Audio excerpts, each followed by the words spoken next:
Ukraine যুদ্ধ ঘিরে নতুন এক তথ্য প্রকাশ্যে আসার পর আন্তর্জাতিক অঙ্গনে নতুন করে আলোচনা শুরু হয়েছে। বার্তা সংস্থা রয়টার্স জানিয়েছে, গত বছরের শেষের দিকে চীন গোপনে প্রায় 200 রুশ সেনা সদস্যকে সামরিক প্রশিক্ষণ দিয়েছে। প্রশিক্ষণ নেওয়া এসব সেনার কয়েকজন পরে আবার ইউক্রেন যুদ্ধে অংশ নিতে ফিরে গেছে বলেও প্রতিবেদনে উল্লেখ করা হয়েছে। 3টি ইউরোপীয় গোয়েন্দা সংস্থাও বিভিন্ন নথির বরাত দিয়ে মঙ্গলবার এ তথ্য প্রকাশ করা হয়। 2022 সালে ইউক্রেনে রাশিয়ার পূর্ণাঙ্গ আগ্রাসন শুরুর পর থেকেই মস্কো ও বেইজিংয়ের সামরিক সম্পর্ক আরও ঘনিষ্ঠ হতে থাকে। দুই দেশ একাধিক যৌথ সামরিক মহড়াও পরিচালনা করেছে। তবে এতদিন ধরে চীন দাবি করে এসেছে যে তারা ইউক্রেন যুদ্ধের বিষয়ে নিরপেক্ষ অবস্থানে রয়েছে। বেইজিং নিজেদেরকে শান্তি প্রতিষ্ঠার মধ্যস্থতাকারী হিসেবেও তুলে ধরেছে আন্তর্জাতিক মহলে, কিন্তু রয়টার্সের এই প্রতিবেদনে উঠে আসা তথ্য সেই অবস্থান নিয়ে নতুন প্রশ্ন তৈরি করেছে। প্রতিবেদনে বলা হয়েছে, গোপন এই প্রশিক্ষণ কার্যক্রমের মূল কেন্দ্র ছিল ড্রোন ব্যবহারের কৌশল শেখানো। এ সংক্রান্ত একটি দ্বিভাষিক রুশ চীনা চুক্তির কথাও প্রতিবেদনে উল্লেখ করা হয়েছে। চুক্তিটি 2025 সালের 2 জুলাই বেইজিংয়ে রাশিয়া ও চীনের ঊর্ধ্বতন কর্মকর্তারা স্বাক্ষর করেন।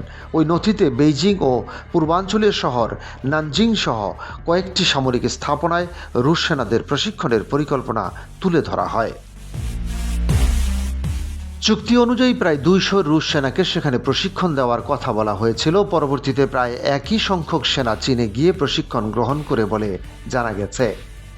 এদিকে চুক্তিতে আরও উল্লেখ করা হয়, শত শত চীনা সেনা সদস্য রাশিয়ার সামরিক স্থাপনাগুলোতে প্রশিক্ষণ নেবে।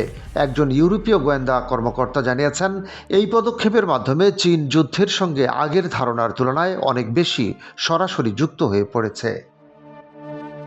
তার মতে, রুশ সেনাদের অভিযান পরিচালনা ও কৌশলগত প্রশিক্ষণ দিয়ে বেইজিং ইউরোপের এই সংঘাতে কার্যকর ভূমিকা রাখছে।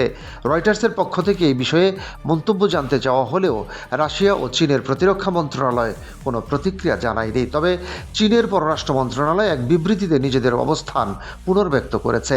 তাদের দাবি, ইউক্রেন সংকট নিয়ে চীন সবসময় বস্তুনিষ্ঠ ও নিরপেক্ষ অবস্থান বজায় রেখেছে।